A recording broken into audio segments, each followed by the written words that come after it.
নমস্কার বন্ধুরা, সোমা কিচেনে আপনাদের সবাইকে স্বাগত। আজকে আবারও একটা নতুন রেসিপি নিয়ে চলে এসেছি আপনাদের সামনে। তো রেসিপিটা স্কিপ না করে প্রথম থেকে শেষ পর্যন্ত দেখার অনুরোধ রইল। আর ভালো লাগলে অবশ্যই লাইক করে আর একটা সাবস্ক্রাইব করে আমার পাশে থাকবেন। চলুন তবে বেশি কথা না বাড়িয়ে রেসিপিটা দেখে নেওয়া যায়। এখানে দেখুন আমি ডিম নিয়েছি, ডিমটা 5 পিস নিয়েছি আর ভালোভাবে সেদ্ধ করে নিয়েছি, দিয়ে ঠান্ডা জলে একটু ডুবিয়ে রেখেছি যাতে খোসাটা ছাড়াতে সুবিধে হয়। আর এখানে নিয়েছি দেখুন গন্ধরাজ লেবু। আজকে আমি বানিয়ে দেখাবো এক গন্ধরাজ কারি। আমি এবার ডিমের খোসাটা ভালো করে ছাড়িয়ে নেব।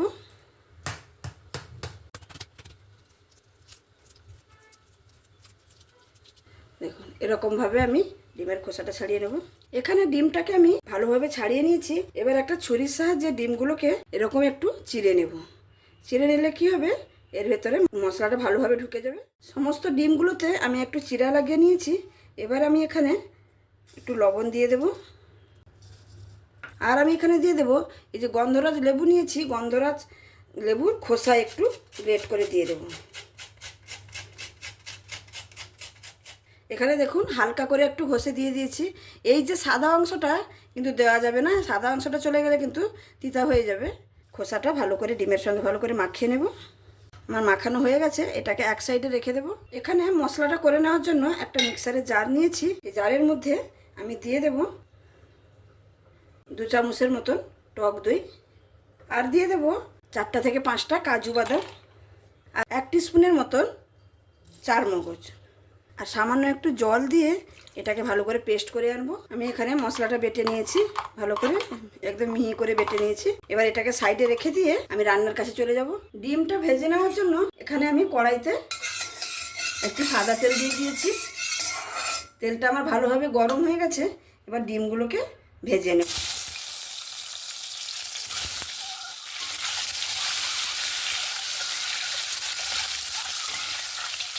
একটু ভালো করে লাল লাল করে ভেজে নেব ডিমগুলোকে। এখানে আমার ডিমটা ভালো করে লাল লাল করে একদম ভেজে নিয়েছি। এবার আমি ডিমটা তুলে নেব। ওই তেলের মধ্যেই আমি আর একটু সামান্য পরিমাণে তেল দিয়ে দেব। তেলটা অলরেডি গরম আছে। আমি এখানে ফোড়নে দেখুন গোটা গরম মশলা দিয়ে দেব। পেঁয়াজ, আদা, রসুন আর টমেটো, কাঁচা লঙ্কা একসঙ্গে পেস্ট করে রেখেছিলাম, সেটা দিয়ে দেবো।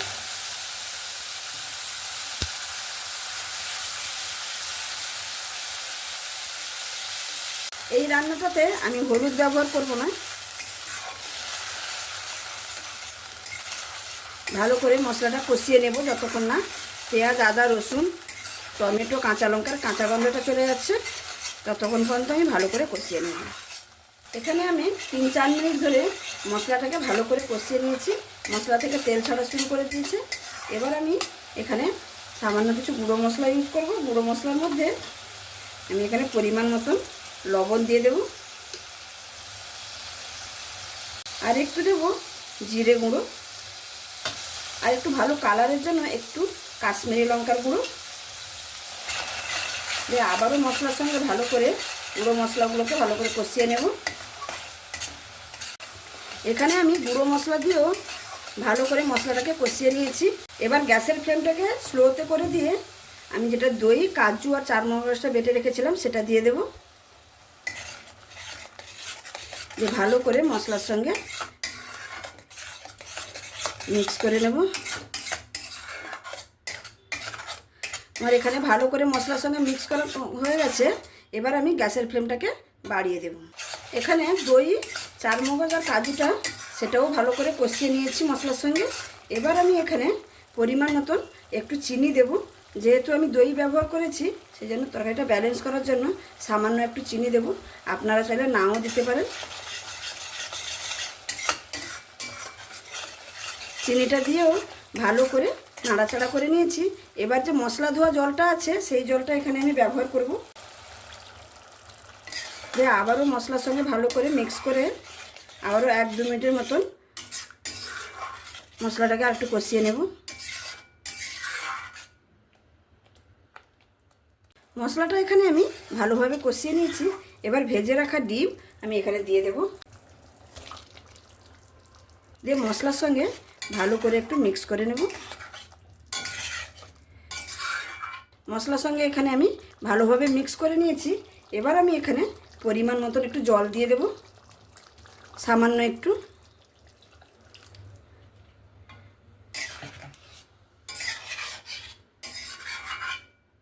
এখানে আমি জল দিয়ে নিয়েছি, তরকারিটা আবার ফুটতে শুরু করেছে। এখানে আমি আবারও গন্ধরাজ লেবু নিয়েছি, দিয়ে আবারও তার সাথে খোসাটা একটু গ্রেট করে এখানে দিয়ে দেব।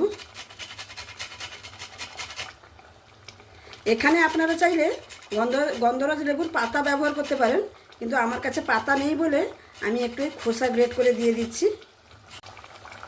সামান্য একটু খোসা গ্রেট করে দিয়ে দিলাম। এবার আমি ঢাকনা দিয়ে 5 মিনিটের মতো ঢেকে দেব। এবার আমি ঢাকাটা খুলে নেব। দেখুন কীরকম রান্নাটার মধ্যে সুন্দর একটা কালার এসছে। আর গ্রেভিটাও এই অবস্থায় রাখবো, এর থেকে কিন্তু কম করব না। এবার নামানোর আগে গন্ধরাজ লেবুর 2টো স্লাইস দিয়ে দেব, যাতে রেসিপিটার মধ্যে গন্ধরাজ লেবুর গন্ধটা যেন একদম সুন্দরভাবে থাকে। আমার এখানে রান্নাটা একদম কমপ্লিট। এবার আমি ঢাকনাটা দিয়ে 5 মিনিটের মতো ঢেকে রাখবো, তারপরে আপনাদের কাছে আমি পরিবেশন করে দেখাবো। এখানে আমার 5 মিনিট হয়ে গেছে, আমি এবার পরিবেশন করে দেখাচ্ছি।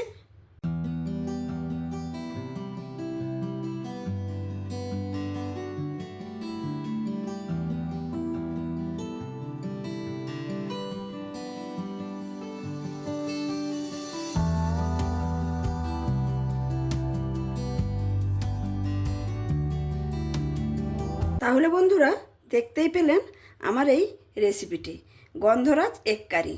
দেখুন দেখতে কতটা সুন্দর হয়েছে, আর খেতে তো খুবই অসাধারণ লাগে। একবার আমার মতন করে প্লিজ বাড়িতে বানিয়ে দেখবেন, খুবই ভালো লাগবে। আমার এই রেসিপিটা যদি আপনাদের কাছে একটা ভালো লেগে থাকে, তাহলে অবশ্যই লাইক, শেয়ার, কমেন্ট এবং সাবস্ক্রাইব করে আমার পাশে থাকবেন।